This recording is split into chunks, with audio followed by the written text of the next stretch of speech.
Hi there, welcome back to Moz Academy. In this lesson, we'll be discussing accessibility, specifically structured data and breadcrumbs. Now, schema markup is code that you can put on your website to help the search engines return more informative results for users on the search engine results page. Schema tells the search engines what your data actually means and not just what it says. With schema markup, some of the content gets indexed and returned in a very different way. The markup, again, tells the search engine what that content actually means. And you can see some examples of schema markup here on the screen. For Lupo's Heartbreak Hotel, we're seeing dates and shows. For the Fabulous Fox Theater, we're seeing a menu. And then we also see some reviews for recipes. For example, here we can see authorship, which is another type of markup. Let's say, for example, that Elon Musk writes an article for entrepreneur.com on the future of electric cars. The word Elon Musk will appear on that article, and the search engine sees it and produces a search engine results page with the words Elon Musk. However, if I put the right schema markup around the words Elon Musk, I've just told the search engine that Elon Musk is the author of the article, not just words in the article. So then the search engine can provide results that display better information for the user who's searching for Elon Musk. In this example that we see here on the screen, I can see the name of the authors of each of these articles, which really enhances the experience from the search engine results page and can improve your click-through rate. Now, there's data markup for all kinds of content. There's literally hundreds of markup types, from toy stores to medical dose schedules. If you have any type of data on your website, there's a good chance that it's going to have associated markup. So let's talk about how to create markup. Now, your goal is to look better on the search engine results pages in front of users so that you can improve your click-through rate. Well, what you'll do is you'll go to the Google Structured Data Markup Helper. You can see the URL of the tool down here at the bottom of the screen. And what you'll do is select the type of data that you plan to mark up. Now, you can see here there's several types of data, all kinds of options listed. Now, for the example that I'm going to use, I'm going to select articles since it's one of the most common types of content. So what I do is I select articles, and then down here at the bottom, I'll paste in the URL of the article that I want to mark up. If I only have HTML, I can select HTML and paste that instead. And then click on Start Tagging. Now what happens is your page will load in the markup tool, and it'll provide you with the workspace for the next phase of markup, which is tagging your items. So you'll see your page load in the left pane and the data items in the right pane.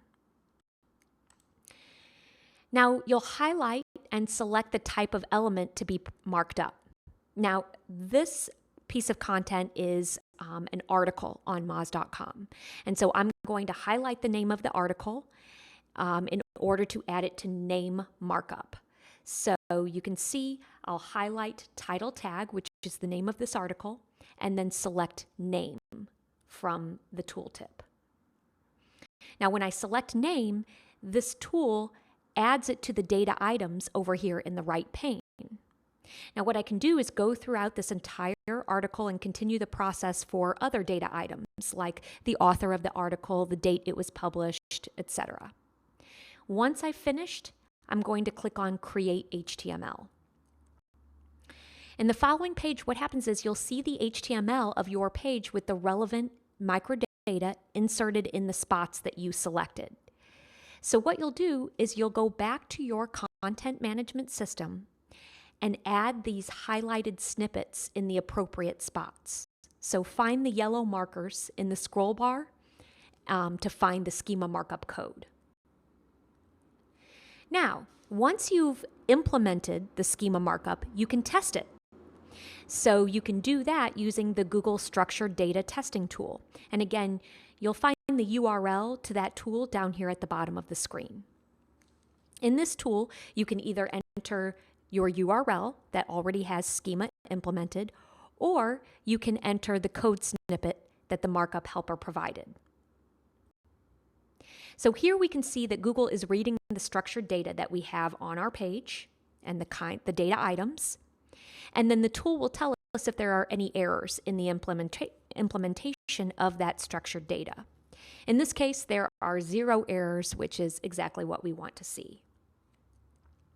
Now, breadcrumbs are another item that can really help your click-through.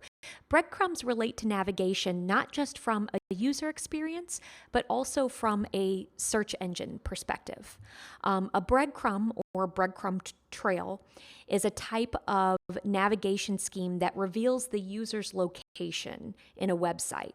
So on websites that have a whole lot of pages, breadcrumb navigation can really enhance the way users find their way around the site. In terms of usability, breadcrumbs can reduce the number of actions a visitor has to take in order to get to their desired page. They're also a very effective visual aid that helps the user indicate the location where they are in the website's hierarchy. And that can really help with some contextual information for finding pages. From a search engine point of view, Google displays the breadcrumbs in the search engine results, as we see here.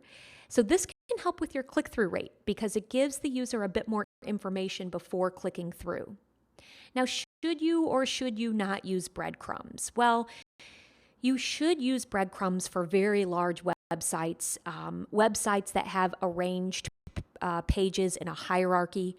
An excellent example would be an e-commerce website, where a large variety of products are grouped into logical categories. You don't need to use breadcrumbs for single-level websites that really don't have a major logical hierarchy or grouping. If you're trying to figure out whether or not you should be using breadcrumbs, a great way to determine that is to construct a sitemap or a diagram representing your website's architecture, and then really analyze, would breadcrumbs improve the user experience and help the user navigate between categories?